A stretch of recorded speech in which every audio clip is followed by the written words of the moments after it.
வாழ்க்கையில சாதிக்கணும் அப்படின்ற ஆசை எல்லாருக்குமே இருக்கு.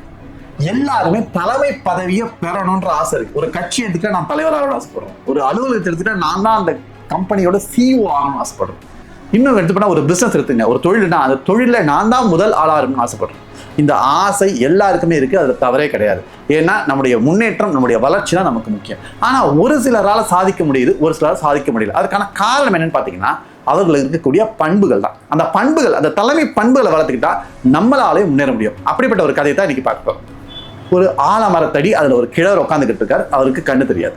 இந்த நேரத்துல ஒருத்தர் குதிரையில வேகமா ட்ரக் ட்ரக் வராது. வந்துட்டு அந்த கிழவரை பார்த்து கேட்கிறாரு, ஏ கிழவா, இந்த பக்கம் யாராவது போனாங்களா பாத்தியா அப்படின்னு கேட்கிறாரு. உடனே அந்த கண் தெரியாத நபர் சொல்றாரு, நான் பார்க்கலங்க, இந்த பக்கம் யாரும் போகலைங்க அப்படின்றாரு.